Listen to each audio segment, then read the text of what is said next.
Yeah, just really happy with it. Obviously, 7-0 and obviously making history. That's a crazy thing to start a head coaching job. But all credit to the guys, Kareem and support staff, everyone that kind of made it possible. You know, it takes everyone to do it. So I'm thrilled.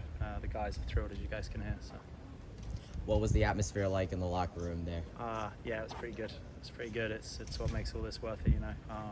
Long days. The guy said it as well.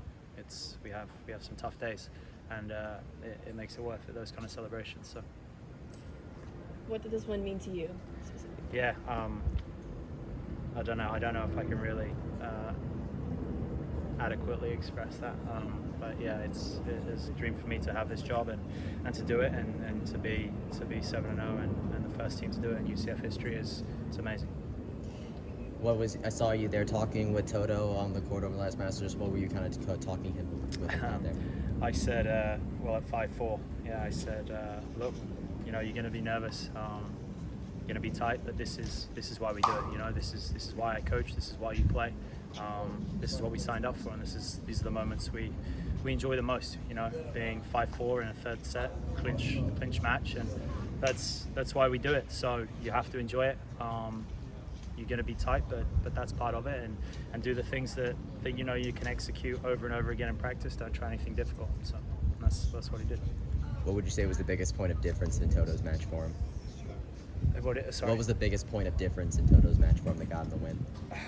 Yeah, I mean physicality. He's always, you know, more physical than everyone he plays. So you know, I think he's always able to outlast guys, and kind of showed there. I thought he was more capable of staying in rallies than his opponent probably, and he always has that advantage. And you know, he makes you really earn the points, and you know, he did it again. What would you say from an overall team perspective, point of difference for them today? Obviously, we didn't get the doubles point, but again, I thought we played better in doubles. We do a great job of recovering after losing the doubles point. So you know, that was great. Yassine did amazing. He probably hasn't played his best tennis this semester, but you know, he's faced some struggles and a lot of up and downs in his match, and he managed to recover each time. And he's grown a lot in maturity, I would say, because I'm not sure when I initially got here with him if he was always capable of keeping it together so well from a mindset perspective.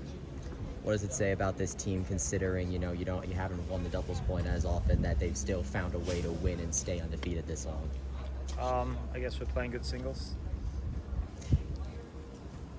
Is there a lot of pressure going into the next game to keep this streak going?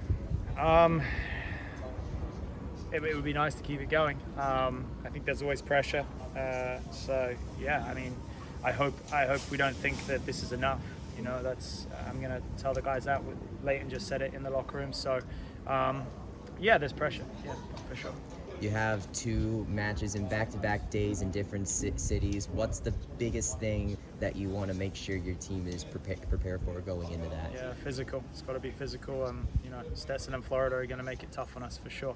Stetson just had a great win against South Florida. They'll come to play. We're favourites on paper, and we're not favourites against Florida. So we know that going in, but matches aren't played on paper, obviously. So we'll see what happens. What about what do you want them to take from today into those games? The resilience and that we've shown. You know, it's always what we talk about, and it's what's going to get us through the matches. You know, being like this out there when things are tough, when we're down a doubles point, when we're struggling a little bit in all the first sets, and kind of sticking around. That's what's going to get us over the line. And if it doesn't, at least we can look back and say that we were at least resilient and we gave ourselves the best chance. How does it feel for you know, back when we talked, you mentioned how this has been your dream job. You had a lot of support out there from a lot of people across UCF. What did it mean to you kind of have them right there at that specific moment with Toto right there? I'm sure there's a lot of things that helped get us over the line, you know, and that might have been one of them. We had a lot of alumni here today. I think there was alumni watching online as well. I put together a group on WhatsApp where we're communicating pretty well with the former players and keeping them updated so they knew what was going on. And yeah, I mean, that's definitely, you know, could have been what made the difference, you know. What does this streak say about the squad you have here? Yeah, I mean, says we're good at tennis at the moment, but we'll see. We'll hope it continues. So there's a lot of work to be done. We don't want to get too excited about what's happened. It's great. But this was obviously going to be a really tough match, and it proved to be. And it's great we come through, but there's going to be a lot of other tough matches we're going to play as we go on the road here, and there'll be minor differences, inches in what decides the win and loss, and so we're going to have to take care of all those details. All right, Bill. Best of luck, Coach. Thank you very much. Thank you.